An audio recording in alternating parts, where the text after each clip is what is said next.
voilà mbokk yi ba léegi rek ñu ngi ci intervention yi par rapport ak décès wu Matar bi ñu nekk ak sa famille sëriñ bi ñu ngi lay nuyu. maa ngi lay jaar bu baax di la fay. tur bi naka la. man de Mamadou Diagne. di rakku Mbaye Diagne. ñoo bokk ndey ak baay man ak moom. ok Mbaye Diagne mii papay Matar. bii papay Matar. kon yow papay Matar bu ndaw nga. waaw papay Matar bu ndaw la. Matar gëj ngeen a gisee. waaw ñu ngi gëj a gisee nag parce que puisque liggéey bi dafa bëri. ak xat-xatu àddina. ak bon jamono. loolu ñu ngi mujjee gisee si sama dëju sœur boobu lay wax noonu. ñoo toogandoo woon. ci suuf ñun ñëpp di waxtaan. ñoo toogandoo woon ñun ñëpp ci suuf di waxtaan. ak frère bi toog nii. ki nga xam ne ñoom ñoo bokk benn papa. di waxtaanandoo ñun ñëpp donc jour boobu lañ mujjee gisante. voilà. ok léegi bi ñuy annoncé xibaar bu metti bii nii yow fan la la fekk. sama liggéeyukaay la ma fekk. sama grand frère bi moo xëy rek suba teel à 7 heures rek woo ma wax ma ne ma Matar de dañ ma dafa décédé. comment ça ñu coupé na quoi parce que boobu mi ngi nekk ci choc bi. man tam nekk naa ci choc parce que tamit voilà quoi suñu doom la muy ku yaru ku xam àddina ku mën a jàng ku respecté ay famem la. donc jaaxal nañ ko trop li am ni voilà. mais ñu ci annoncé que dafa amoon feebar boo xam ne moom la doon woyaale moom moo bokkoon na ci li ko gënoon traumatisé loolu lan nga ciy wax. bon feebar boobu nag comme ni la ko sama grand frère waxee te je pense que tamit seen famille yaayam tamit wax nañ ko. donc ñun ñoo ci yemandoo. man je pense que peut-être tam feebar boobu mi ngi ko doon waxee d'une autre manière. mais peut-être nit ñi li ñu jàpp mooy feebar bi mais feebar boobu moom mosuñ koo dégg mosuñ koo gis te itam manifesté wu wane wu ko. musul am ay traumatisme musul. non jamais musul am traumatisme musul am dara ñun musuñu xam ci moom sax yii nii mu am nii li mu def nii bett na ñëpp. papaam yaayam ay frère am ñëpp bett na leen vraiment. mais yan seede nga mën a indi ci Matar ban façon nit la woon ak doxalinam par digganteem ak ay parents. waaw moo papaam moom li ma mën a si xam moom mooy. ba dimanche ba ñu ngi doon déggante ñoom ñaar.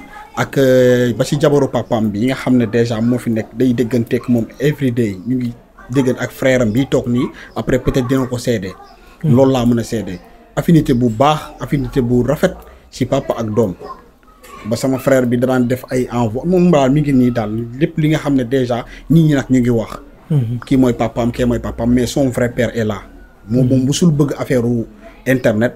mais man maa ko ñaan ne ko toogal nga wax ak nit ñi comme ça su ko defee sénégalais yi xam ne lii moom moo fi am. voilà. mais lan mooy problème bi ba ñu bëgg a ne diw mooy papam diw mooy. papam mais peut-être ñoom foofu noonu peut-être dafa am papaay jiitle mën na ko am. peut-être est-ce que tam juumuñu def papaam jiitle. ok waaw papaay jiitle tam papa la. voilà donc mais moom son vrai père. c'est Mbaye Diagne. donc voilà quoi biologie moom la def ci lettre bi ne ko bu ma jox leen sama papa. mu denc ma fi nga xam ne fa la bëgg. donc looloo tax papaam jël affaire yi. denc ko moom fi nga xam ne fa la bëgg. voilà noonu la demee. non mais loolu ça va justifier une chose parce que moom mooy papaam. loolu Sénégalais yi waruñ ko naatable parce que liy wax ci mooy. moom si jëm boppam moom lañ woo ba mu ñëw ñu jël koor bi teg ci loxoom.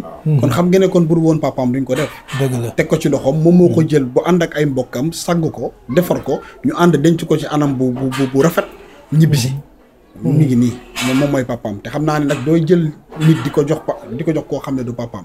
Sénégalais yi nag moom xam nga dëkk Sénégal la ñu ne lu nekk version bu ne di nga ko dégg. donc du coup lii la affaire bi demee. je pense que yow nag yaay ki nga xam ne peut-être yaa am photo wala vidéo papaam biologie bi nga xam ne moom moo ko jur. yaay ki nga xam ne yaa ko njëkk am wasalaam.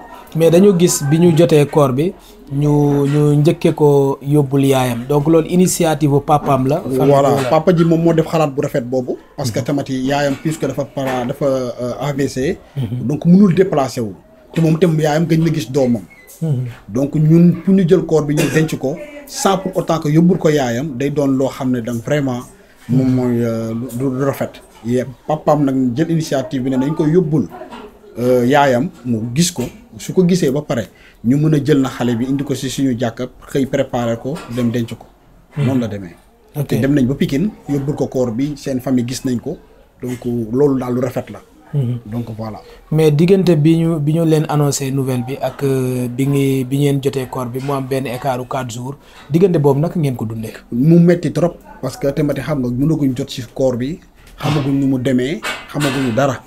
annoncé nañu diw dee na donc mën na jël nañ corps bi jox nekk mi ngi nekk ci loxoy yoon mi ngi def seen liggéey voilà quoi ñoom it ñu jël ko def ci seen liggéey bu mucc ayib di sant suñu di leen sant di leen gërëm.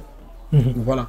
ok bu ñu dellu si waatee tuuti rek ci lettre bi parce que ñu bëri li ñuy wax mooy ki bind lettre bi ku intelligent la yéen intelligence su Matar nekkoon na loo xamante ni leer na. Matar intelligent la.